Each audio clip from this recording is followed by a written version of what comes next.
Hello students, I am Savita Gupta, language instructor. Welcome in learn with Savita. इस video में हम जीव जगत में होने वाले मोड ऑफ न्यूट्रिशन यानी पोषण के तरीकों के बारे में जानेंगे। तो जीव जगत क्या है? जीव जगत से तात्पर्य ये है कि समस्त सजीव, चाहे वो प्लांट्स हों या एनिमल्स हों। तो प्लांट्स जो प्रकाश संश्लेषण की क्रिया के द्वारा ऑर्गेनिक फूड का निर्माण करते हैं। तो चूँकि ये समस्त जीव जगत के लिए फूड का, ऑर्गेनिक फूड का निर्माण करते हैं, फूड को प्रोड्यूस करते हैं, इसलिए इनको क्या कहा जाता है? प्रोड्यूसर कहा जाता है। ठीक है। बाकी जो जीव हैं जो कि डायरेक्टली इन पौधों को खा करके इन पौधों के ऊपर अपना जीवन चक्र पूरा करते हैं, इनको क्या कहते हैं? हर्बीवर्स कहते हैं या शाकाहारी जीव कहते हैं।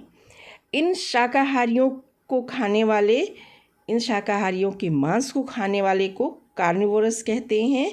और फिर आते हैं हमारे पास टॉप कार्निवोरस। तो इसके बारे में डिटेल में हम अगले वीडियो में जानेंगे। अभी हम देखते हैं इस मोड ऑफ न्यूट्रिशन के बारे में। तो मोड ऑफ न्यूट्रिशन जो है क्यों होता है? समस्त जीवित जीवों को अपनी जैविक क्रियाओं को करने के लिए ऊर्जा की आवश्यकता होती है। तो कौन सी जैविक क्रिया? अगर ये पौधे हैं तो इवेपोरेशन कर रहे हैं, फोटोसिंथेसिस कर रहे हैं, रेस्पिरेशन भी कर रहे हैं, है ना। तो और अगर एनिमल्स हैं तो चलना फिरना, खाना, डाइजेशन, ये सब प्रक्रिया जो होती है, जैविक क्रिया जो होती है, शरीर के अंदर भी होती है, बाहर भी होती है।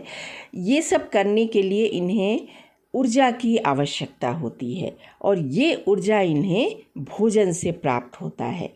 तो विभिन्न स्रोतों से भोजन ग्रहण कर ऊर्जा प्राप्त करने और इस ऊर्जा को अन्य महत्वपूर्ण पोषक तत्व में बदलने की प्रक्रिया को हम क्या कहते हैं? पोषण या मोड ऑफ न्यूट्रिशन कहते हैं। तो जीवों में मुख्यतः दो प्रकार का पोषण प्रणाली पाई जाती है, दो तरीके का मोड ऑफ न्यूट्रिशन पाया जाता है। एक तो होता है ऑटोट्रोफिक मोड ऑफ न्यूट्रिशन और दूसरा होता है हेटरोट्रोफिक मोड ऑफ न्यूट्रिशन। सबसे पहले ऑटोट्रोफिक मोड ऑफ न्यूट्रिशन देखें तो इसमें हरे पौधे क्लोरोफिल की मदद से सूर्य के रेडिएशन को अपने अंदर ट्रैप करते हैं। वातावरण में उपलब्ध कार्बन डाइऑक्साइड और पानी जैसे सरल अकार्बनिक पदार्थ को ग्लूकोज और फ्रुक्टोज में बदल देते हैं और इस पूरी प्रक्रिया को हम कहते हैं प्रकाश संश्लेषण। यही ग्लूकोज और फ्रुक्टोज विभिन्न रूपों में समस्त जीवों के भोजन का स्रोत होता है। तो इस तरह से कार्बनिक भोजन का उत्पादन मात्र वही हरे पौधे कर पाते हैं जिनके में क्लोरोफिल पाया जाता है और ऐसे समस्त जीवों को हम क्या कहते हैं? उत्पादक कहते हैं। नेक्स्ट, अगर हम हेटरोट्रोफिक मोड ऑफ न्यूट्रिशन को देखें तो ऐसे समस्त जीव जो प्रकाश संश्लेषण की क्रिया नहीं कर पाते हैं हेटरोट्रोफिक मोड ऑफ न्यूट्रिशन की कैटेगरी में आते हैं और ये डायरेक्टली या इनडायरेक्टली अपने भोजन के लिए पौधों पर निर्भर होते हैं और इन्हें क्या कहा जाता है? इन्हें कहा जाता है कंज्यूमर। ठीक है। कंज्यूमर क्यों कहते हैं? क्योंकि ये पौधों के द्वारा बनाए कार्बनिक भोजन को कंज्यूम करते हैं, उनका उपयोग करते हैं। ठीक है। तो भोजन कैसे प्राप्त करते हैं, किस माध्यम से प्राप्त करते हैं, उसके आधार पर ये प्राइमरी कंज्यूमर होते हैं, सेकेंडरी कंज्यूमर होते हैं और टर्शियरी कंज्यूमर होते हैं। नेक्स्ट हम देखते हैं कि जो हेटरोट्रोफिक मोड ऑफ न्यूट्रिशन है इसको 4 कैटेगरीज में बांटा गया है। ये 4 कैटेगरी क्या क्या हैं? सैप्रोट्रोफिक मोड ऑफ न्यूट्रिशन या saprophytic mode of nutrition, parasitic mode of nutrition, holozoic mode of nutrition and symbiotic mode of nutrition, इनके बारे में हम एक एक करके जानेंगे। तो सबसे पहले हम लेते हैं सैप्रोफिटिक मोड ऑफ न्यूट्रिशन। तो इस न्यूट्रिशन में क्या होता है कि जो ऑर्गेनिज्म है they obtain food from dead and decaying organic matters of plants and animals. तो इस प्रकार के हेटरोट्रोफिक न्यूट्रिशन में जिसमें जीव जो हैं मृत और सड़े गले कार्बनिक पदार्थ से अपना भोजन ग्रहण करते हैं, इनको क्या कहते हैं? सैप्रोफिटिक या सैप्रोट्रॉफिक मोड ऑफ न्यूट्रिशन कहते हैं। ठीक है, एग्जाम्पल के लिए हम लेते हैं कि जैसे फंजाई आप जानते हैं क्या होता है कि अगर कभी आपने टिफ़िन में बंद करके खाना रख दिया, अगले 2 दिन की छुट्टी पड़ गई और वो साफ़ नहीं किया गया, तो 2 दिन के बाद उस खाने के ऊपर इस तरह के काले काले पैचेस पड़ जाते हैं। और ये क्या होते हैं? फंजाई होते हैं जो इस पे डेवलप कर जाते हैं और जो ब्रेड जो सड़ रहा था उसके कार्बनिक पदार्थ को खा करके ये भोजन प्राप्त करते हैं और अपने स्पोर्स पैदा करके अपनी संख्या को बढ़ाते हैं। ठीक है, नेक्स्ट जो है ये होता है ईस्ट। तो ईस्ट क्या होते हैं? ये यूनिसेलुलर प्लांट्स होते हैं और इनका जो उपयोग है मुख्य रूप से खमीर उठाने के लिए, ब्रेड बनाते समय खमीर उठाने के लिए किया जाता है। नेक्स्ट आता है इसका एग्जाम्पल जो है मशरूम। तो मशरूम खास करके बारिश के समय पर ज़मीन जब नम होती, पेड़ों की छाल नम होती है और वातावरण में उमस रहता है, तब ये ज़मीन या पेड़ों की छाल पर उगाते हैं। और ये क्या करते हैं कि छाल को या ज़मीन के अंदर जो कार्बनिक पदार्थ पड़े हुए हैं उनसे अपना पोषण प्राप्त करते रहते हैं। नेक्स्ट जो है ये है बैक्टीरिया। तो बैक्टीरिया भी सैप्रोफिटिक मोड ऑफ न्यूट्रिशन करता है, क्योंकि जब जीव या पौधे मृत होकर के ज़मीन में पड़ जाते हैं, ठीक है, तो आपने देखा होगा थोड़े समय के बाद वो सड़ने गलने लगते हैं। क्यों ऐसा होता है? क्योंकि वातावरण में उपस्थित जो बैक्टीरिया हैं, जो हार्मफुल बैक्टीरिया हैं, वो उनके ऊपर गिरते हैं। उनका शरीर चूँकि कार्बनिक पदार्थ से बना हुआ है, तो उस मृत शरीर के ऊपर अपनी संख्या को बढ़ाने लगते हैं, उसके शरीर के कार्बनिक पदार्थ को गला करके उससे अपना पोषण प्राप्त करने लगते हैं। साथ ही आपने ये भी देखा होगा कि आपके शरीर पर अगर कहीं कट लग जाता है, अगर प्रॉपर केयर नहीं होता है तो वो कट जो है घाव बन जाता है। एक्चुअली क्या होता है कि उस कटे हुए जगह पर जहाँ ब्लड सेल्स ओपन हैं, जहाँ मसल्स ओपन हैं, हवा के जो हार्मफुल बैक्टीरिया है वो आकर के पड़ जाते हैं और वो क्या करते हैं कि उस ब्लड को, उस मसल्स को खा करके वहाँ अपनी संख्या को बढ़ाने लगते हैं और इस तरह वो क्या करने लगते हैं? घाव को सड़ाने लगते हैं। तो इस तरह के जो मोड ऑफ न्यूट्रिशन है वो इन जीवों में पाया जाता है। नेक्स्ट हम देखते हैं पैरासिटिक मोड ऑफ न्यूट्रिशन। ठीक है, तो पैरासिटिक मोड ऑफ न्यूट्रिशन में जीव कैसे भोजन प्राप्त करते हैं? They obtain their food from the body of other living organism, जिन्हें हम होस्ट कहते हैं, विदाउट किलिंग देम। उनको मारते नहीं, नुकसान पहुंचाते हैं पर मारते नहीं हैं। पैरासाइट जो उसके होस्ट के अंदर जो जीव रह रहा है उसे हम क्या कहते हैं? पैरासाइट। तो पैरासाइट लीव्स इन और on the body of host.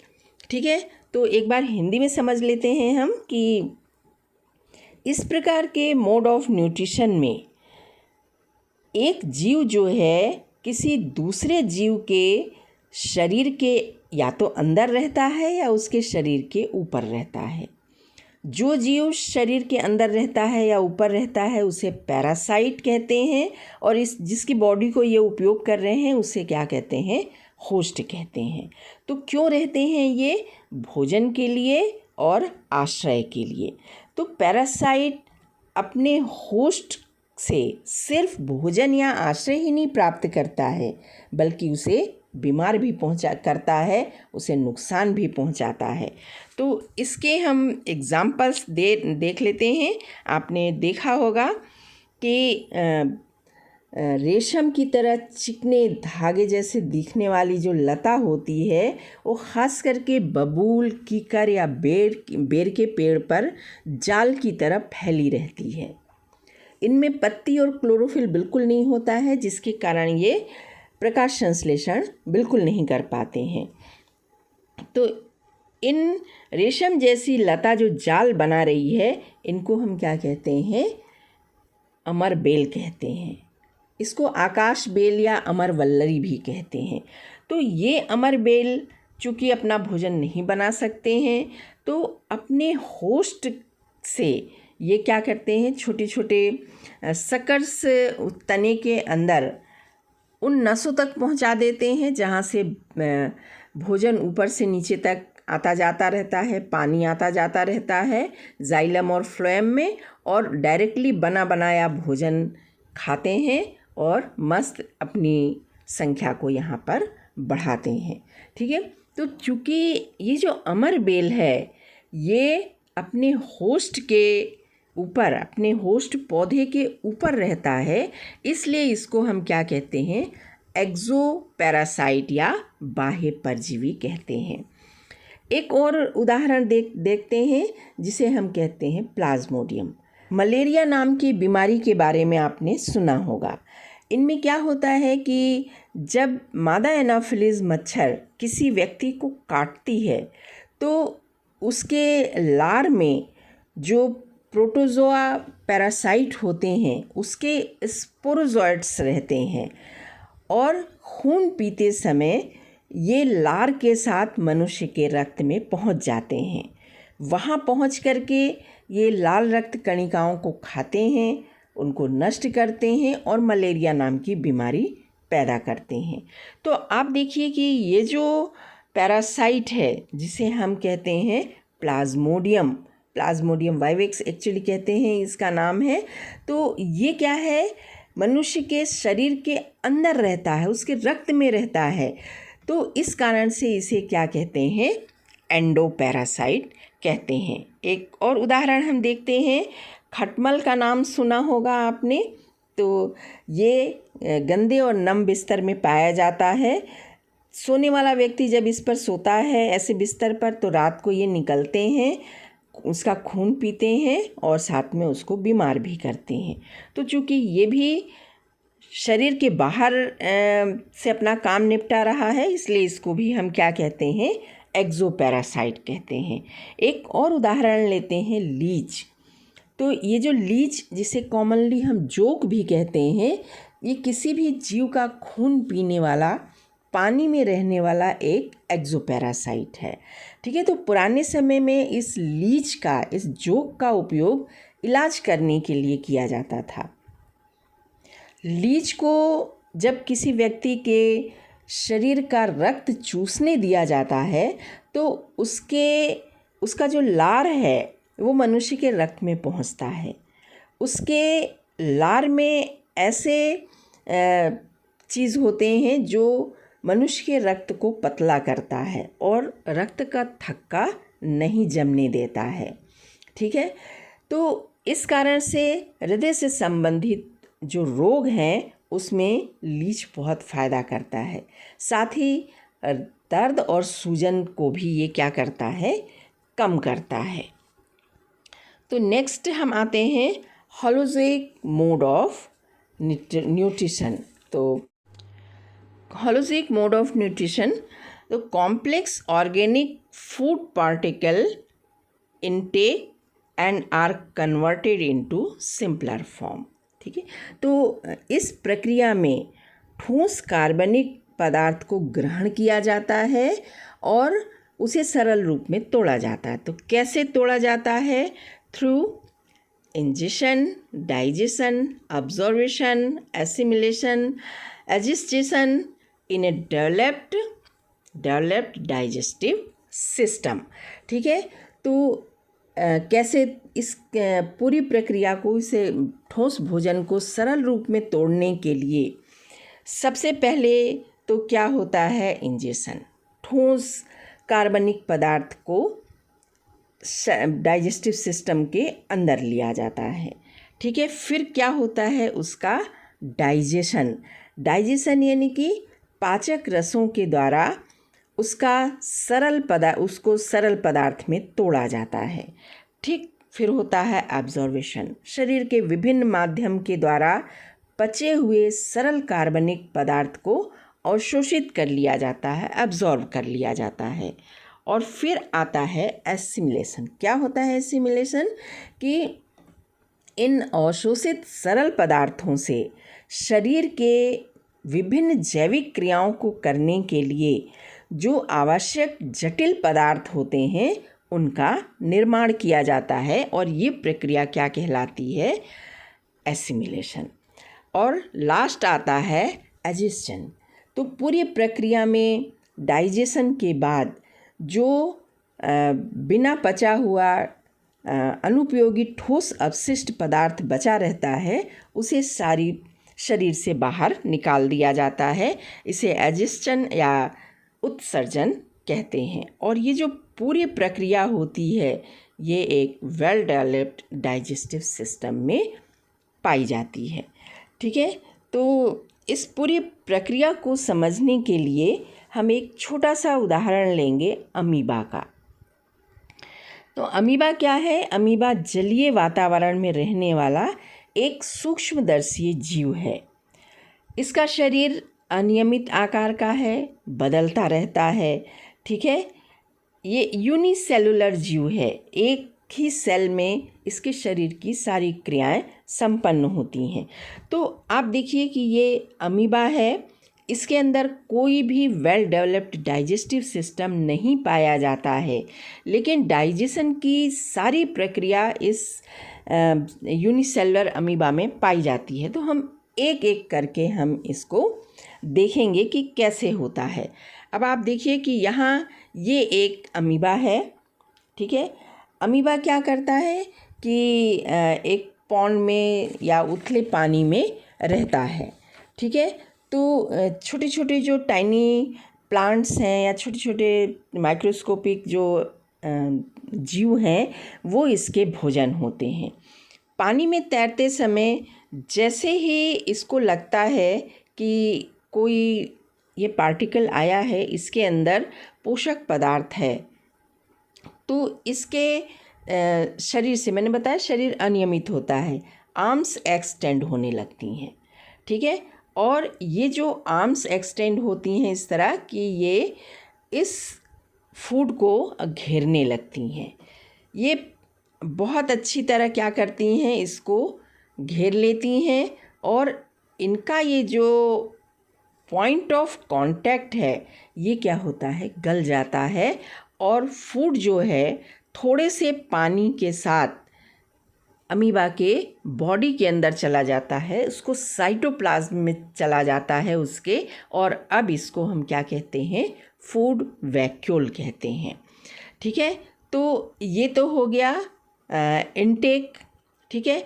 अब इस फूड वैक्यूल में डाइजेस्टिव एंजाइम आते हैं और इसको डाइजेस्ट करना शुरू करते हैं। थोड़े समय के बाद ये जो फूड पार्टिकल है अंदर वो पूरी तरह डाइजेस्ट हो जाता है, सरल पदार्थों में, ऑलरेडी सरल था और भी सरल पदार्थों में टूट जाता है, ठीक है। तो इसके बाद क्या होता है कि जो सरल पदार्थ में टूटा हुआ है, वो सरल पदार्थ में जो टूटा हुआ है वो सरल पदार्थ इसके साइटोप्लाज्म में क्या होता है, डिफ्यूज़ हो जाता है।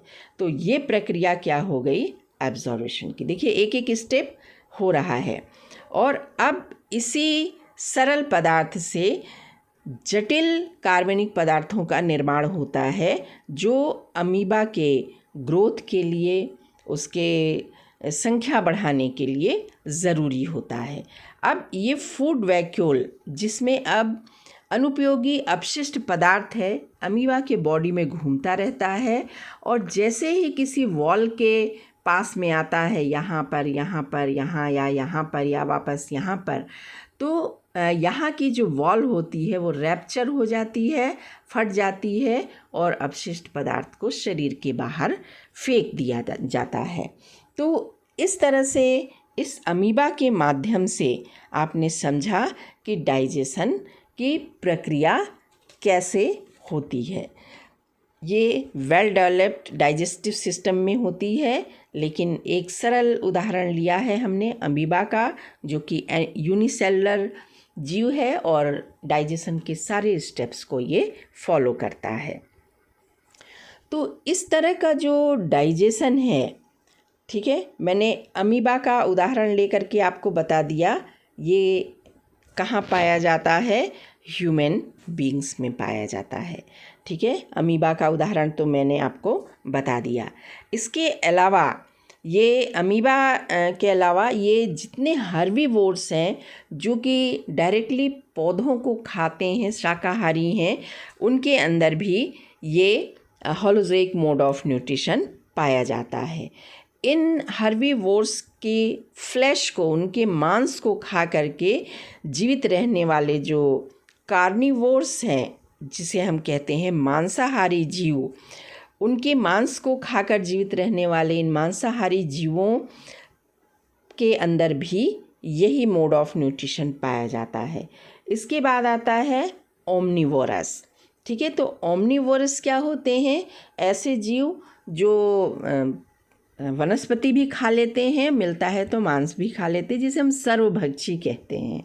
ठीक है, तो ये ओमनिवोरस में भी यही मोड ऑफ न्यूट्रिशन पाया जाता है। नेक्स्ट आता है इंसेक्टिवोरस। इंसेक्टिवोरस प्लांट्स भी होते हैं, एनिमल्स भी होते हैं, और ये इंसेक्ट को खाता है। आपने देखा होगा मेढक बैठा रहता है और जबान निकाल के कीड़े को पकड़ के खा जाता है।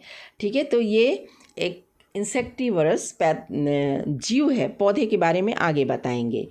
फिर इसके बाद आता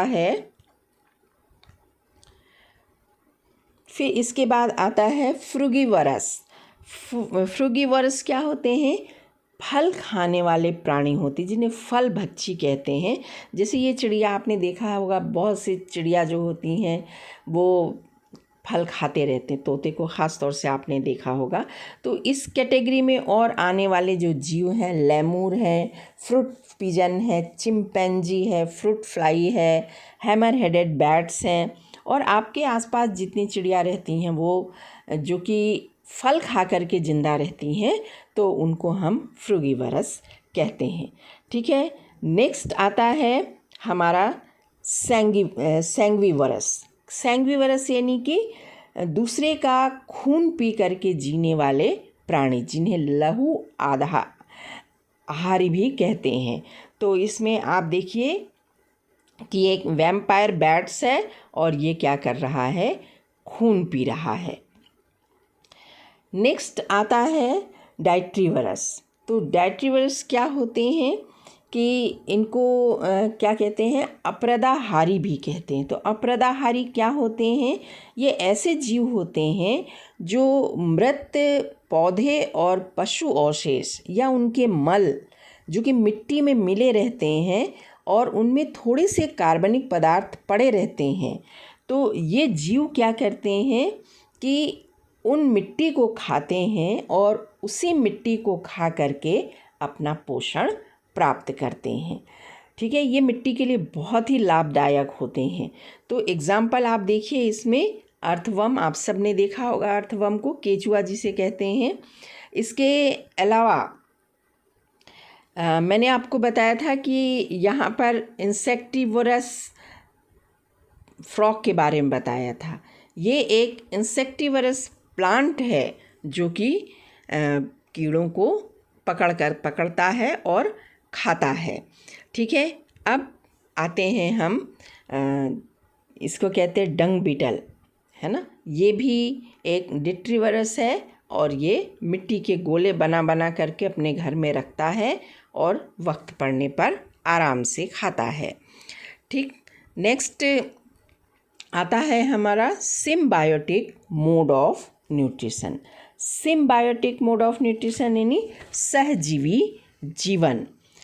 तो in this two different kind of organism live together for their mutual benefit, है ना। तो सहजीवी जीवन जो है इसमें दो अलग अलग जीव भोजन और आश्रय के लिए एक साथ रहते हैं। ये कभी एक दूसरे को नुकसान नहीं पहुंचाते हैं, बल्कि एक दूसरे से भोजन और आश्रय प्राप्त करते हैं और साथ साथ रहते हैं। पैरासाइट आपने देखा, इसमें भी दो जीव एक साथ रहते हैं, लेकिन एक तो लाभ प्राप्त करता है और दूसरा नुकसान उठाता है। सिम्बायोटिक मोड ऑफ लाइफ में ऐसा नहीं होता है। दोनों जीव फ्रेंडली एक दूसरे के साथ रहते हैं और एक दूसरे से लाभ प्राप्त करते हैं। तो सिम्बायोटिक मोड ऑफ न्यूट्रिशन का जो एग्ज़ाम्पल है, सबसे बढ़िया जो एग्ज़ाम्पल है वो क्या है, लाइकेन। ठीक है, तो हम देखेंगे लाइकेन क्या होता है कि पेड़ों की छाल पर ख़ास करके बारिश के समय हरे रंग के पत्तियों जैसे पैच में ये पाए जाते हैं। ठीक है, इनको हम क्या कहते हैं, लाइकेन कहते हैं।